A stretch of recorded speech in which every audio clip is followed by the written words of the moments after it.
Here we go, ladies and gentlemen, and it is now time for your Easter exclusive pay-per-view. It is now time for the barely legal pay-per-views. We are live from Arlington, Virginia, for this pay-per-view. So we're gonna kick things off with your the beginning of the lightweight title tournament. Of course, it is an 8-man tournament, same like Raw, it's not Raw's X Division title tournament, and same like SmackDown's Cruiserweight title tournament. Hardcore lightweight title tournament now begins in ECW. As we're going to have Neville take on Gregory Helms. Of course, Helms, not really that much of... Well, nah. Let's just say he's a jobber. Let's say he's a jobber, but since we're going to have the CPU controls matchup, we'll see on how Gregory Helms is going to do against Neville. Of course, Neville, very dominant man here in numerous mode. He has gotten a whole lot of wins. And if not, I think there's probably 1 loss or 0 wins. 1 loss or 0 losses, along with every other of his matches having a whole lot of wins. What a dropkick from Neville, and that's the C right there. That could probably be it, and ladies and gentlemen, yes it is. I didn't get a chance to just say anything else I wanted to say about this matchup. Gregory Helms, he's immediately eliminated from the tournament as Neville advances further. No surprise there. That was a quick matchup. To kick things off here. Anyway, your second matchup, and it's going to be for the Hardcore Tag Team Championships, as we got Tommaso Ciampa and Gargano, DIY. They are going to challenge these two, the Monster Abyss and the Blueprint Matt Morgan, who of course are your current ECW Hardcore Tag Team Champions. So of course DIY, they've been on a roll as tag team. But we did have, I believe we had Gargano defeat Matt Morgan. I can't fully remember on that one, but I do remember Ciampa losing to Abyss in the prior weeks of ECW before this pay-per-view. Anyway, as we now go into the action, see right there, Matt Morgan, simply a double X handle is going to knock down Ciampa. Here's an overview of the matchup. Easily, Gargano and Ciampa easily bring up better matches, better 5-star matches, most likely, while the tag team of Abyss and Morgan, they are just 2 monsters. Of course, these days we got some more monstrous tag teams, but of course not really that much of a, good tag team roster. So now these 2 tag teams are like some of those ones that stand up, and they catch our eyes more than ours. Wrestling ability wise and everything else. To see right there, hit with the weight by Ciampa. Probably not a good move to do against Morgan, but of course now the roles are switched. Gargano, he's realizing how much of a change Abyss is, while Ciampa, he's realizing what John Gargano had to go through against Matt Morgan. So now we got some roles switched up here. Matt Morgan tried to wear down Ciampa with that sleep hold. So now this should be a good matchup. We'll see on how DIY could fare up against these 2 monsters of a tag team. Of course, ECW, they have a whole lot of monsters over here, which is why we're so extreme. As you see right there, Gargano, he went through a table from the Hurricane, I believe, from Matt Morgan. So now we got Abyss and Ciampa. We're going to have this little thing renewed. As we have Matt Morgan and John Gargano going back in 1-1 action here. As you see right there. Ciampa, he just immediately tries to steal victory there. Only a 1 count. Anyway. Gargano and Abyss, they're on the outside. Matt Morgan and Tommaso Ciampa suplex. And Ciampa's back just probably smacked the mat to the point of Ciampa's back probably breaking. That's the strength from Matt Morgan. See right there, he gets thrown over now on top of the ropes in ring. At this point, it's now a 2-on-1 handicap matchup. On 2, Ciampa gets back into the ring, because now he's got Abyss and Morgan. They could just easily destroy Gargano here. These 2 monsters. Gargano, he's gonna miss the bicycle kick. Ciampa's back inside the ring, helping out his tag team partner now. Dragon screw from Gargano. Straight to Matt Morgan. And now into a Lion Tamer. Submission maneuver and super kick by Tommaso Ciampa to Abyss into a figure 4 leg lock now. Multiple submissions but from DIY to Abyss and Morgan, but that's not going to fully work out. So now Gargano, who punches down Abyss, and ladies and gentlemen, Gargano falls through the table again from the monkey flip from Abyss, the amazing leg strength of Abyss. Although, of course, especially since Abyss is a monster. But then again, so is Braun Strowman here in ECW.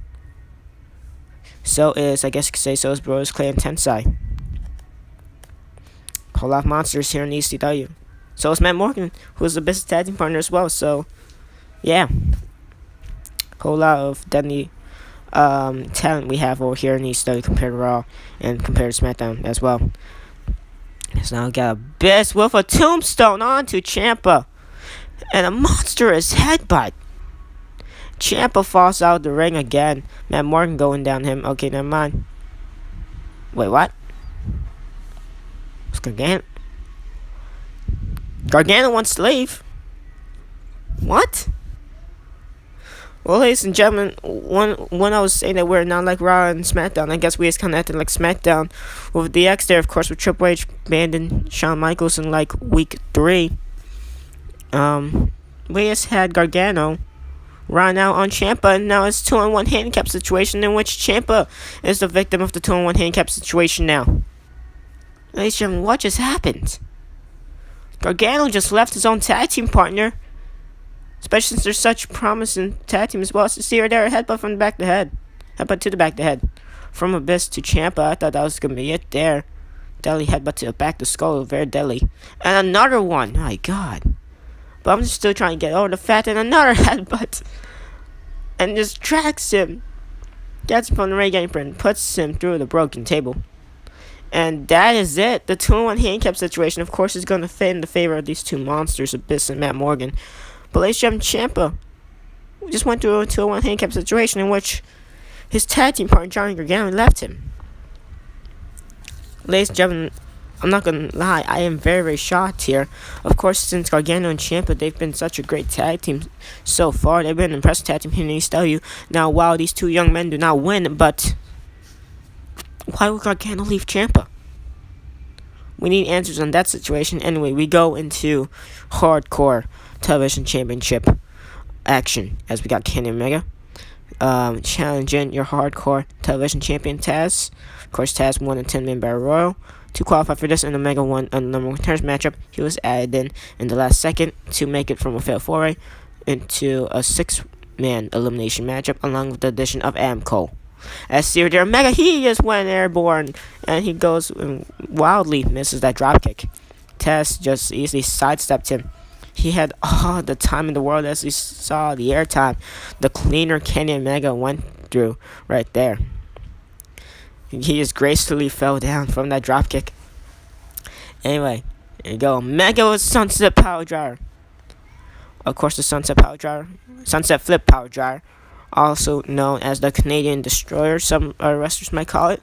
I guess it'll be, now of course we have wrestlers like P. Williams who call it the Canadian Destroyer. I guess since Kenny Omega, he is Canadian, I guess he will enjoy it if we call it the Canadian Destroyer instead of the Sunset Flip Power Driver. As the Canadian Destroyer and Sunset Flip Power Driver are both the same moves, but two different names. So I guess Omega will like the Canadian Destroyer better. Anyway, going back to the actions, we just had German suplex from Taz to Kenny Omega through the table. And now Omega, he's going to try to get some rest in there. He Irish ripped Taz. Now Taz Irish rips Omega. Taz, of course, is a very dangerous competitor to be up against. And now Omega, he's going to try to fight back with some strikes. But no, Taz tests the strength here. No surprise that Taz is winning this. But now Omega, he counters. Multiple submission holds. Trying to, rip apart the arms of Taz. That's not going to be a smart move. It's just going to make Taz more angry. Omega's going to have to use his speed and quickness, which is basically the same thing, but still. He's going to have to use his speed to kind of outmatch Taz here. Since Taz, of course, like I said earlier, very dangerous competitor. Taz just took a nasty fall on the outside, though, from the chop from Kenny Omega. Now Omega into a surfboard submission hold. And now Kenny Omega, the cleaner, he has momentum now. Taz, of course, trying to answer back with some strikes. He could absolutely outmatch Omega with his striking and submission maneuvers. Omega could outmatch him with his ability to think on his feet and his ability to just pull off maneuvers, such high flying and such quickness and such a great 5-star style moveset that could pull off an easy 5-star matchup against a wrestler who he has the same chemistry with. Now, of course, Taz not one of those wrestlers, which kind of outmatches Omega. As you see right there, the strength of Taz. Just a German suplex to Omega. Omega falls back inside the ring, and now this action's back inside the ring. Spine buster by Taz, and your champion is on a roll here. Omega. He has sidestepped the double X handle now into a sharpshooter. Exactly what I was talking about with Omega. The ability for him to think on his feet. As soon as he saw Taz miss double X handle, and as soon as he saw Taz go down on his back kind of hitting the ring apron as well. Omega able to capitalize, trying to wear down Taz. Of course, you take out the ability of legs of a big man or any other competitor. You take out their ability to just basically do, like, I don't know, a whole lot of percent of their offense, which is, of course, a very smart maneuver.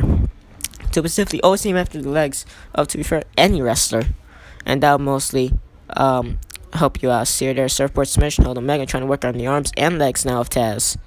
Before it was mostly just the arms. Before it was mostly just legs. Now it's kind of to the arms. A little bit of 50-50. And another Canadian Destroyer. And Omega now, he's putting out on the stops to just become Hardcore TV champion here. See a nice counter from Taz until Hurricane. That caught Omega out of nowhere. Only a 1-count bulldog from Taz now. Taz, he's not one of those wrestlers to pull out bulldogs, and especially Hurricane, but he just kind of did.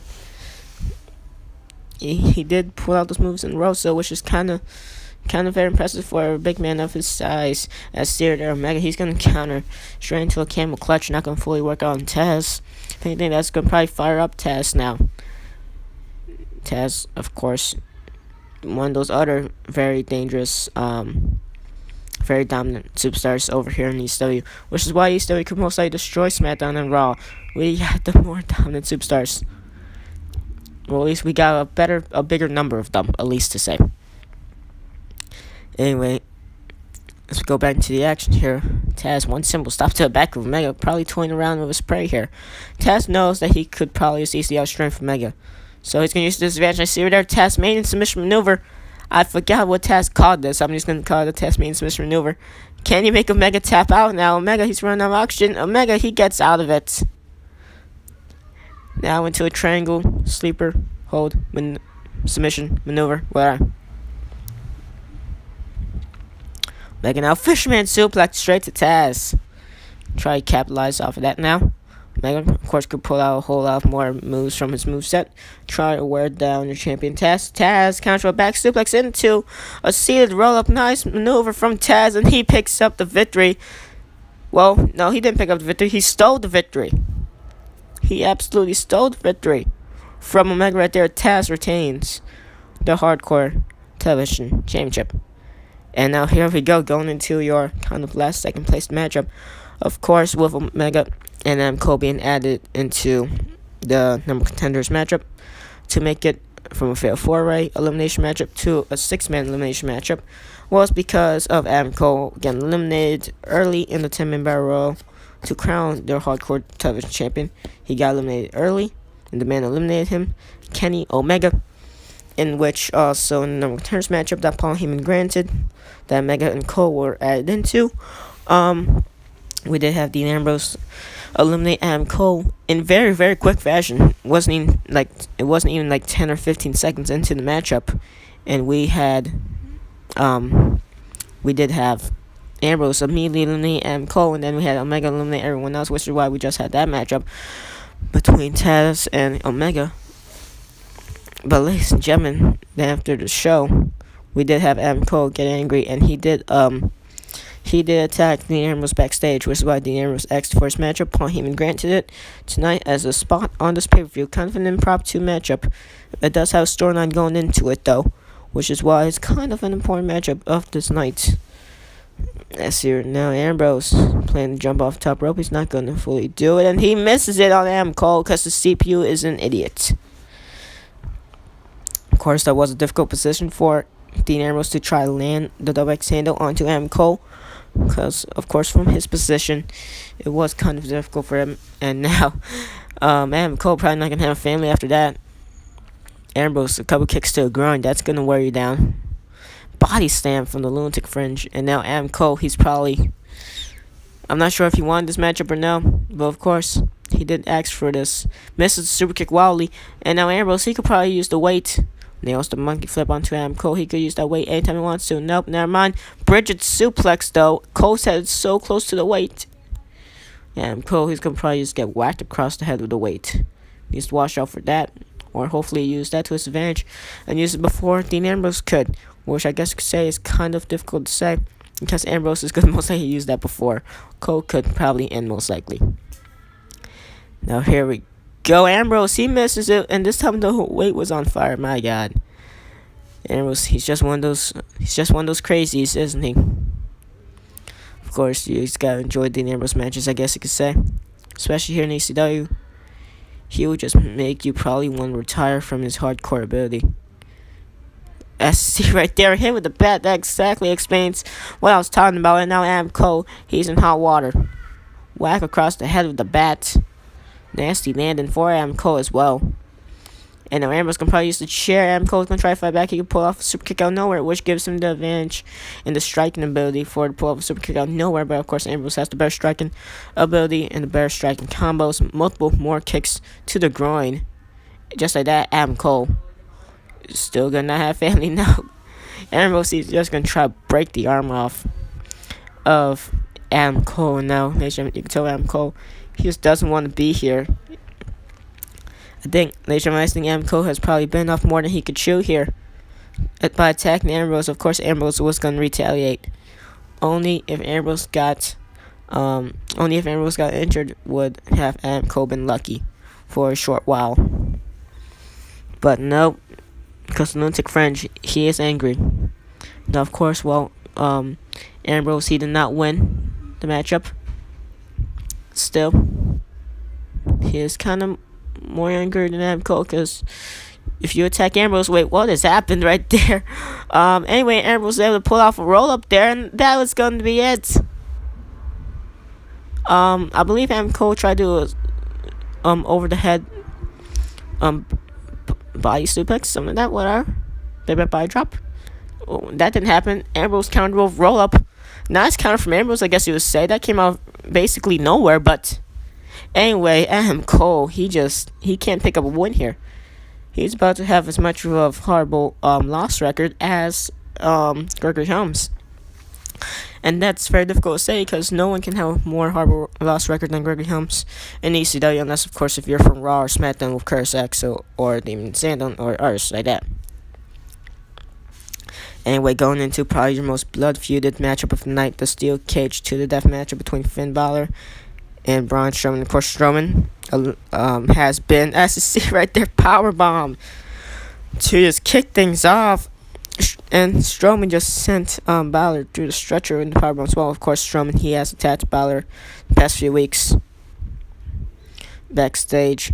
So, Balor, he has now gotten his matchup from Paul Heyman. But, of course, Balor, he did ask for his matchup as well. Heyman did grant him it.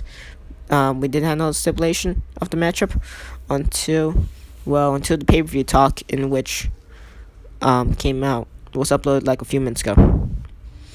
And at least what I gotta say for Finn Balor is he has nowhere to go at this point. And Balor, he has not unleashed the demon. Well, of course, we did have Finn Balor as a demon for like a short while, but now we're just gonna have like him in this persona in real life as, demon in the only important parts. I've had Balor as the demon for like almost all the parts, for like non-important parts as well. So we're gonna change that around a little bit. Anyway, so now Braun Strowman, you can tell he's gonna thrive off of this environment. Weapons, a steel cage, hell, even a ladder inside a steel cage, which makes it more deadly. Now, a good thing that this is not a ropeless steel cage matchup or a barbed wire steel cage matchup, because we know that one of these men will struggle as well. It's a series of running power slam from Strowman to Balor, and another one, this time on the side of the ladder. My God, Finn Balor just went through absolute hell for like those past 7 seconds or whatever it took to nail those two maneuvers, as you see right there. Braun Strowman, he's not playing around here. Balor, he is in a tough predicament here. Another power bomb. Of course, Balor has the fighting ability, the spirit of a warrior. He's not gonna give up all that much. He's not gonna give all that quickly either. But let's just see a spine buster headed into a lion tamer. Balor, he's in just deep trouble here. Again, Braun Strowman, Balor, he's going to have to use his quickness at this point. And probably just use a weapon. But of course, he's going to have to use multiple times if he wants to be... if he wants to defeat Braun Strowman here. Now, of course, Balor, you can never underestimate Finn Balor. One of the most greatest, highly talented wrestlers in this universe mode. In the ECW roster as well. Probably the most in this ECW roster. Along with the addition of Adam Cole and Kenny Omega. Notice all of which are Bullet Club members. The Bullet Club, they've not really been formed here in universe mode. But see, ECW, we do have 3 members. We have Cole, we have Balor, we have Omega. SmackDown has the Young Bucks. Raw has Cody Rhodes and AJ Styles. And stuff like that. Raw's about to have another member as well. We still don't know who's going to be. As see right there, chokeslam from Braun Strowman to Finn Balor. From the ring apron to the inside the ring, in which Balor went on top of the chair. Landed on the chair, ladies and gentlemen. Balor has no more health. Strowman wins the squash matchup. My God. These matches are just going by quickly here. It's going to be a short pay-per-view, which to be fair is kind of disappointing. I really did not want this to be much of a short pay-per-view. So apparently, if you guys have actually checked the time, you guys would know that the Week 5 edition of SmackDown was actually kind of, it was more longer than this ECW pay-per-view. But of course, ECW, they can't have short matches. They only got 4 matches in their show. Raw and SmackDown have 5, stuff like that. Anyway, main event action. For the ECW Championship, Raven defends his ECW title against Baron Corbin. Corbin, multiple chops. And now both these men having a strike fest here. Corbin not playing games, but neither is Raven, because that humongous strike knocks down Corbin. Now, Corbin, he's just going to answer back here. Both these men having a complete and utter strike fest here. Surprisingly, very surprising. You would think it would be filled with a whole lot of grapples, whole lot of weapons immediately off the gate. There's a pipe in the ring. That's probably one of the most extreme weapons in this game. As you see there, another punch from Raven. This is a complete and utter strike fest here. These men just do not like each other. Let's put it that way. These men just completely and utterly hate each other. Half like crap from Raven, immediately trying to wear down Corbin. Corbin counters her Quran. Can this be it? Probably not, but let's see. 1, 2. That was actually surprisingly close. That's kind of sad. And so, of course, Raven, very dominant man here. So is Corbin. As Raven, he nails the brainbuster to the outside. That was onto the mat, but that mat is not necessarily all that much of a good landing spot to land on. Of course, it is not all that thick, and it is kind of, more slim and skinny. So, which makes it, not very much of a good bouncy place to land on. To save you from the hard concrete ground on the outside, in which Raven and Corbin are now on, and which they need to be careful here, because we don't want one of these men to be injured, especially your ECW champion Raven, since he is now currently your ECW champion. But we just don't want none of these men to get injured in general here. Of course, SmackDown, they already have Kevin Owens injured. Raw has no one injured. ECW has no one injured. We want to keep it that way here in ECW, even though we do have the more extreme and more dangerous, blood-filled environment. Double X handle from Corbin simply knocks down Raven. The strength of Corbin is completely unmatchable. Of course, unless you want to add Braun Strowman into the mixed up, but for this one, Corbin, another one of the most dominant wrestlers in this universe mode. Of course, very dangerous man as well. As you see right there, Raven counters down hook suplex, but then that's like saying that Raven is not extreme at all, even though he is, which is why he's your ECW champion as well. So of course, a feat impressive in itself. Corbin multiple double X handles, trying to knock out the noggin, knock off the head off the shoulders of Raven. Raven counters with a falling face buster or whatever. That was an RKO. And now Corbin just went through the table off the monkey flip. What leg strength from Raven. Not gonna lie, the way Corbin landed was kind of gruesome. Raven acts like an idiot since the CPU is an idiot, and he drops nothing but Timmy and Tommy, the invisible, whatever, I don't know. I ran out of stuff to say, which is why I said that. I never said that. I was bored, okay? So now Raven going back into a half leg crab. On to Corbin. Corbin, he's gonna get out of it. Simply gets kicked in the back now. Both men have been having somewhat of a grueling matchup here. Brainbuster onto the pool club from Baron Corbin to Raven, as Raven's head landed onto the pool club. That was completely such a bad landing for Raven. Raven does not seem to have a concussion, but that was a bad landing. Full Nelson submission hold from Corbin. That's something you don't usually see from a man of the size of Baron Corbin. Well, at least with a certain submission hold like that. And that's your Chris Masters. But still, of course, Baron Corbin, he still has the power driver and German suplex in this moveset. I still need to edit that out. He hasn't done it yet in this matchup, I believe. Raven, he's gonna try to get some space from Corbin. He knows that it's a dangerous environment against Corbin, but of course it's also a dangerous environment against Raven. As Theater, the Flamin' Pull Club, never mind. Corbin's not gonna let Raven use that. Nails the Fisherman suplex and kind of like snapped his neck into the ground, and they shoved that 3 count. Raven kind of like pushed off Corbin some of that. And with Corbin, he's your ECW champion, and he's immediately going backstage. I guess that's the end of the matchup. But oh, wait a second. That's Minoru Suzuki. That's one of your new signees to ECW. I know this is all happening too fast, and I know that this is gonna be such a bad pay-per-view, but still. Anyway, ladies and gentlemen, now of course for the pay-per-view talk, we did talk about how we're gonna have some new signees to ECW, same like we're on SmackDown. And now one of your new signees, one of your new wrestlers to the ECW roster. It's one of the most greatest Japanese talents of all time. Who could be compared to Kenny Omega? Who could be compared to Finn Balor? Who could be compared to AJ Styles, Shinsuke Nakamura, Kazuchika Okada, Hiroshi Tanahashi, Tetsuya Naito, many others. Juice Thunder Liger, Tiger Mask. I'm running out of names here. Anyway, Minoru Suzuki, he's here in ECW.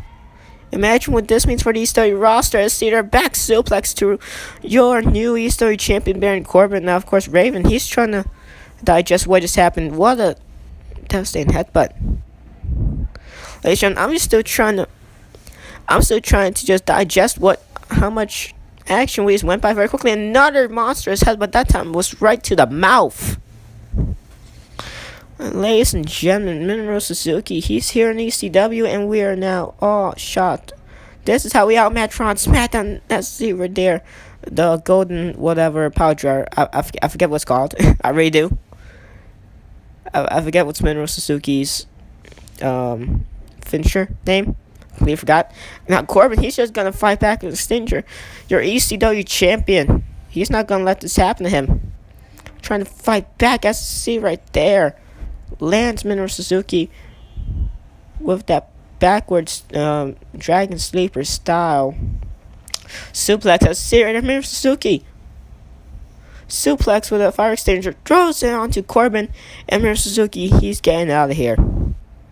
Well, ladies and gentlemen, I know that this was kind of rushed. I'm not gonna lie, I didn't really like the way this pay-per-view turned out all that much with the quick matches and stuff. So now this is now officially, kind of shorter than, not kind of short. That's because it is shorter. This pay-per-view ends up being shorter than SmackDown's Week 5 episode and stuff like that. Anyway, that was it for your Paralegal pay-per-view. So now, I know it was a short pay-per-view. If you guys were expecting like something like similar to an hour length, I'm not gonna lie, I kind of wanted that to happen. But for the CPU specifically for the ECW matches, it's like once I set up an environment that's similar to ECW. It's like it recognizes it, and so the CPU wants to make the matches very short. But unlike for like the red and blue environment of Raw and SmackDown, it's like, fine, let's make this unnecessarily long matchup that's supposed to be a medium-sized matchup because it's a mid-card match. Or let's make this main event very quickly. Or let's make this main event, a great main event, and then for ECW, let's just make all these matches short and non-important. That's basically what CPU does, which is why this Paralegal pay-per-view was kind of very sad. But now, of course, you guys could go back and see the Order pay-per-view, where I did do separate parts for it because, my account was verified, but of course I had to get rid of some copyright notices of past videos and stuff, which is why I'm back to be able to do in regular sized shows, I guess. My regular 4 shows that I haven't done in a while.